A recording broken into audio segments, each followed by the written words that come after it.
sur la demande des leaders des États, nous allons aborder la question de la réalisation des accords et la solution des problèmes abordés au cours des négociations au plus haut niveau. Et je crois que cet événement sera très crucial. Je suis reconnaissant à Madame la ministre pour la confirmation de sa participation à cet événement. C'est pourquoi je pense que les négociations d'aujourd'hui ont été très utiles et elles assurent la continuité dans nos relations et qui créent une base solide pour leur renforcement. Je vous remercie. Merci, Excellence.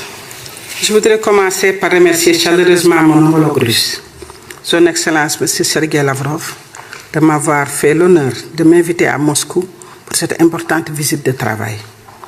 Je tiens également à le remercier pour l'accueil chaleureux et l'hospitalité de ma délégation et moi-même faisons l'objet depuis notre arrivée en Fédération de Russie. S'agissant de notre coopération bilatérale, nous avons un cadre réglementaire très riche composé d'une trentaine d'accords, mais nous souhaitons la renforcer notamment dans les secteurs tels que l'exploitation minière, l'énergie, l'agro-industrie, la recherche scientifique, la formation dans les métiers liés aux hydrocarbures, ainsi que la pêche. Nous avons abordé la relance du mécanisme de consultation politique établi en 2007 entre les ministères des Affaires étrangères, 14 ans après la convocation de sa première session tenue en 2010 à Moscou, à l'invitation de la partie russe. Je me félicite également de l'inauguration de la Chambre de commerce et d'investissement Afrique-Russie-Eurasie, première du genre en Afrique, qui sera un catalyseur dans le renforcement des échanges multisectoriels entre le Sénégal et la Russie, et partant avec ceux de tous les pays du continent africain. Ces dernières années, plusieurs investisseurs russes ont démarré des activités au Sénégal. Parmi ces sociétés russes présentes au Sénégal, on peut citer Atlantic Seafood, qui intervient dans la production de farine de poisson et de surimi, ainsi que dans la congélation de produits halieutiques. Flash Africa Sea Products, qui a repris Africa Mer. Afro Export, spécialisé dans le traitement de l'exportation d'arachide essentiellement vers l'Asie. Yango Sénégal, qui évolue dans le transport routier. En outre, l'installation d'une chaîne de montage de camions Kamaz au Sénégal est envisagée par les autorités du Tatarstan. Cette usine devrait, à terme, alimenter le marché ouest-africain et au-delà de la sous-région, à la faveur des facilités qui seront offertes à la zone de libre-échange africaine, ZLECAf. Il convient de noter que 167 véhicules Kamaz ont été déjà livrés au Sénégal. En 2021, des chauffeurs et mécaniciens sénégalais ont été formés au centre de la formation Kamaz à Neberezensiye, Chelsea, en Russie. Je voudrais donc inviter les chefs d'entreprise russes à collaborer avec les entrepreneurs sénégalais pour investir au Sénégal. Le Sénégal est un pays paisible, démocratique, qui présente diverses opportunités et ainsi peut mieux faire pour connaître le savoir-faire et leurs produits au marché de l'Afrique de l'Ouest. En outre, les échanges commerciaux entre les deux pays, estimés à 1,5 milliard en 2022, pourraient être considérablement augmentés si les opérateurs économiques des deux pays arrivaient à mieux se connaître. Concernant la coopération en matière de formation, depuis l'Union soviétique, la partie russe offre des bourses pour la formation des cadres sénégalais dans différents domaines. D'ailleurs, pour l'année universitaire 2024-2025, comme l'a dit Monsieur le ministre, la Russie a décidé de porter à plus de 100 le quota des bourses allouées au Sénégal. J'exprime ma gratitude à la partie russe et salue l'élargissement des offres de formation aux filières scientifiques, de technologies de pointe, de l'ingénierie du pétrole et du gaz, dans le contexte de l'exploitation de ressources minières, gazières et pétrolières et de la transformation industrielle que le Sénégal voudrait opérer. En interrogeant l'histoire proche, on se rend compte que l'Afrique et le monde russe ont entretenu des liens étroits qui remontent à la décolonisation de notre continent, puis à travers le combat contre l'apartheid. Nous avons aussi abordé la recrudescence des actes terroristes au Sahel et l'urgence de les éradiquer. Il en est de même des conflits qui secouent le monde.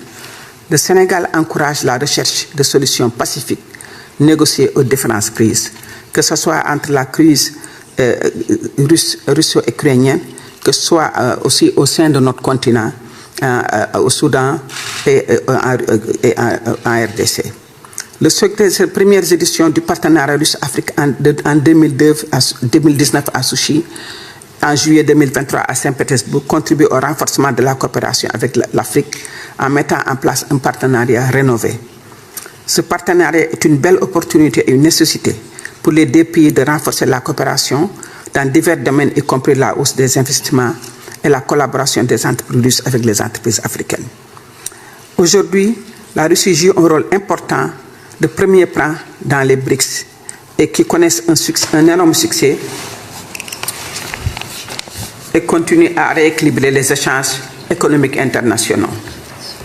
L'intégration de nouveaux pays africains dans cet organe traduit la confiance placée au potentiel de notre continent. Dans cette perspective, il faut identifier un certain levier et un nombre d'obstacles. La relative méconnaissance réciproque des marchés africains et russes pour les entrepreneurs russes africains. L'intensification des rencontres et des voyages, l'augmentation des bourses d'études, la mise en place de centres culturels russes en Afrique et la tenue plus régulière d'événements culturels africains en Russie devraient contribuer à atténuer les barrières linguistiques et culturelles et favoriser un plus grand rapprochement entre les entités. La mise en place progressive de la ZLECAf, qui va booster l'intégration régionale, est une opportunité qui devra être saisie par les entreprises russes. À ce propos, la Russie pourrait tirer parti de la mise en œuvre de l'agenda 2063 de l'Union africaine. Il s'agit également de promouvoir l'industrialisation des pays africains en renforçant leur souveraineté énergétique, scientifique et technique. Et dans ce cadre-là, le transfert de technologies pourrait jouer un très grand rôle et nous attendons la Russie dans ce sens-là. Tous ces aspects de la Russie, dans tous ces aspects, la Russie dispose de capacités avérées et manifestes et qui pourraient aussi renforcer la collaboration dans ce sens. Je voudrais aussi encore une fois dire que la position du Sénégal par rapport au conflit russo-ukrainien est une position de neutralité, une position qui appelle au dialogue, à ce que les deux parties se retrouvent dans la table et discutent pour des négociations de paix. C'est la position du Sénégal et c'est la position de l'Union africaine. Ces quelques accès que je viens d'évoquer préviennent donc en suffisance la réalité des immenses opportunités d'échange d'affaires, mais aussi de renforcement de la paix et de la position entre la Russie et le Sénégal au niveau international, qui souvent sont des positions qui se retrouvent, surtout par rapport à la question palestinienne et le génocide d'Israël contre la Palestine. Et aujourd'hui, nous apprécions la position de la Russie par rapport à l'initiative de l'Afrique du Sud que le Sénégal salue par rapport à la question palestinienne. Merci beaucoup. Je vous remercie de votre attention.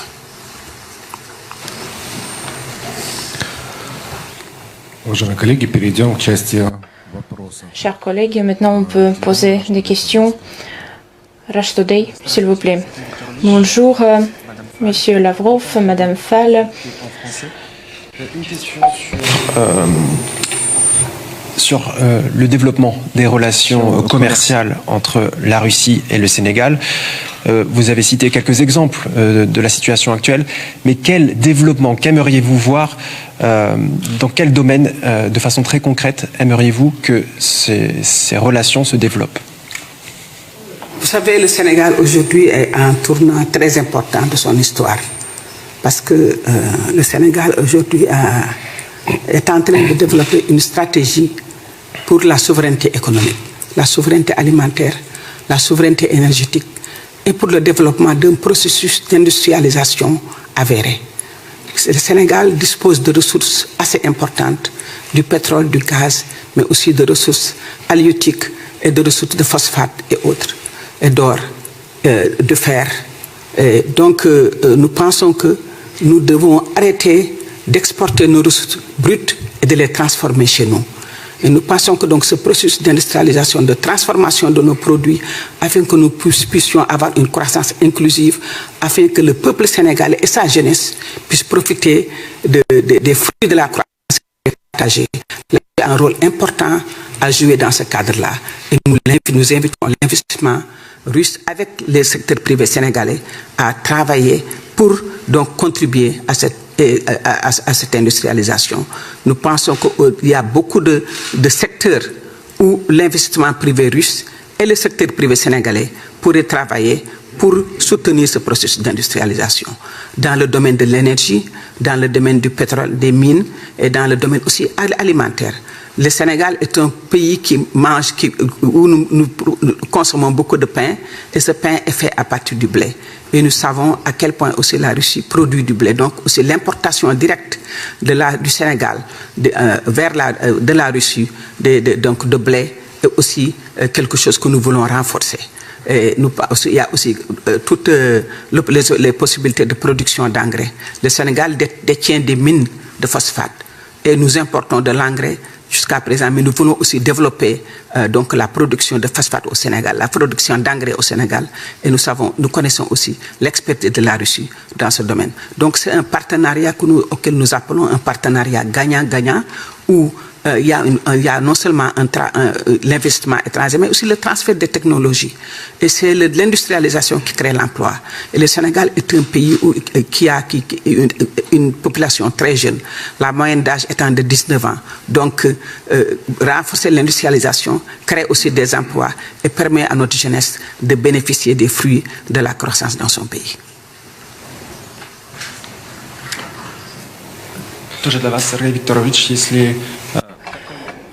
Monsieur Lavrov, quelle impulsion pour le développement du partenariat entre la Russie et le Sénégal voyez-vous? Nous en avons parlé pendant notre introduction. Nous avons mentionné des négociations sur la création de la commission bilatérale sur le commerce et l'économie. Ça a été fixé aujourd'hui que nous devons intensifier le travail de la commission sur la pêche créée précédemment. Nous avons une expédition correspondante qui va visiter des pays africains. Donc j'espère que nos amis africains vont contribuer à la mise en œuvre de ce projet.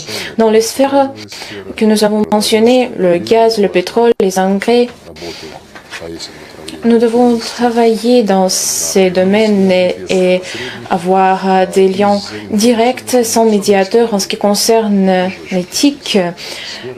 C'est une sphère prometteur et nous voyons qu'il y a la compagnie Yandex qui a organisé au Sénégal la compagnie de commande de taxi Yango, c'est le service numérique. Et il y a autre possibilités dans le domaine d'éthique qui, en mai, pendant la conférence des pays africains et leurs partenaires, on a discuté à Marrakech. Les perspectives de participation de nos experts dans la création du système de services d'État au Sénégal ont été discutées. On crée le centre de la sécurité de l'information. Nous avons beaucoup d'expérience ici sur le niveau bilatéral et au niveau international, par exemple à l'ONU, où à notre initiative, on forme les normes, les principes de l'assurance de la sécurité de l'information. Aujourd'hui, on a mentionné qu'on crée la commission d'investissement et de commerce Afrique, Eurasie, Russie. C'est le format prometteur pour les gouvernements et les secteurs de commerce pour les discussions des projets d'investissement. Et parmi les premiers pas, au Sénégal, à Dakar, on va avoir le forum de business où veut participer beaucoup de compagnies russes. Donc notre ordre du jour est bien concret et uni. Merci beaucoup. Spoutnik, votre question.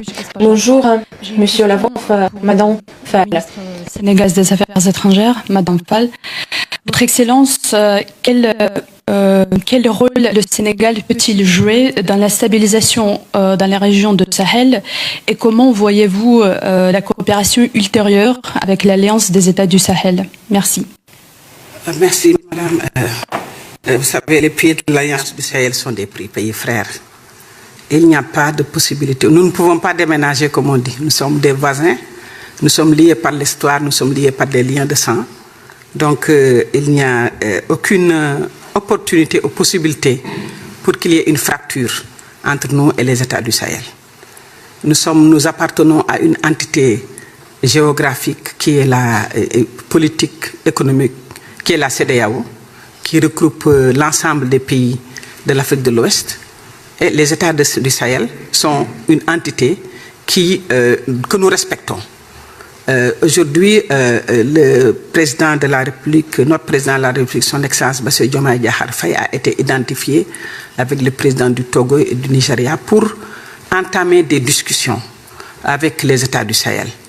Le président de la République a nommé le professeur Ablaye Bathily, qui est un éminent intellectuel connu très bien au niveau national, mais aussi au niveau international, pour être l'envoyé spécial du Sénégal auprès des États du Sahel. Notre Premier ministre était juste il y a moins de 2 semaines, a fait une visite officielle au Mali, encore pour discuter et aussi apporter sa solidarité. Parce que, comme vous le savez, nous étions dans l'opposition lorsque cette crise s'est passée dans plusieurs de ces pays. Et nous avions une position très claire par rapport à certaines décisions économiques qui ont eu un impact. Mais nous disons que la CEDEAO, c'est une entité que nos pères fondateurs ont créée et que nous devons protéger, soutenir, améliorer, renforcer, et puis ouvrir toutes les vannes de discussion. La discussion est ouverte pour tout et l'amélioration est là. Donc, encore une fois, les États du Sahel sont des pays frères et nous allons tout faire pour que nous retrouvions. En tout cas, au niveau bilatéral, nous avons des relations saines entre le Sénégal et tous les 3 États du Sahel, mais aussi au niveau international. Nous soutenons ces États-là et quel que soit leur choix, ce seront des pays frères. Merci.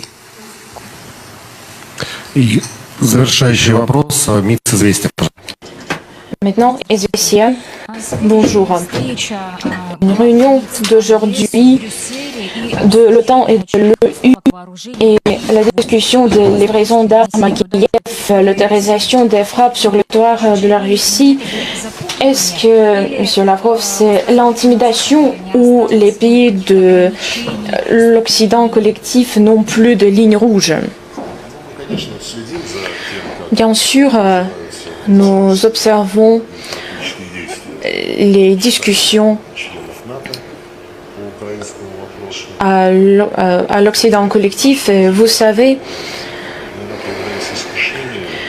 quelques journalistes ont parfois le désir de présenter cette situation comme quand c'est la queue qui contrôle le chien. Quand Zelensky s'adresse à l'Occident, quand quelqu'un veut sincèrement aider au régime nazi, quelqu'un le fait contre sa nature parce qu'il comprend que les forces de l'Occident sont proches à zéro. Mais moi, je pense que c'est pas une position correcte. C'est pas Zelensky qui contrôle l'Occident, c'est la coalition pan-européenne plus leurs partenaires mondiaux. Il y en a environ 50. Ils veulent causer, ils veulent que la Russie perde cette guerre. C'est l'information qui est répétée pendant toutes les réunions à l'Occident et chaque fois, l'Occident donne beaucoup plus d'armes à l'Ukraine. Maintenant, on discute comment utiliser ces armes. Mais je veux dire une chose. Cela se passe pas parce que Zelensky ne sait que faire. C'est la continuation de la ligne qu'on a observée pendant des années, dont nos empereurs ont dit quel allié nous avons. C'est quelque chose qui me rappelle de Napoléon, de Hitler. Maintenant, dans les cercles des experts d'histoire, on parle du nazisme causé pas seulement par les Allemands, mais aussi par les représentants d'autres nations européennes. Avec satisfaction, ces représentants ont mis en œuvre les ordonnances du Troisième Reich. Maintenant, presque les mêmes pays sont unis contre nous.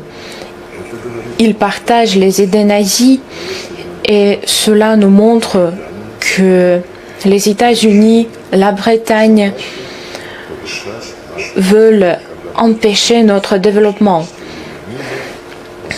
Le 14 juin, M. Poutine a visité le ministère des Affaires étrangères russe et il a dit que l'Occident a besoin de l'espace qui n'est pas vivant où on peut faire tout ce qu'on veut. Donc, mon attitude est sérieuse envers votre question. Est-ce que l'Occident a des lignes rouges? Je ne le sais pas.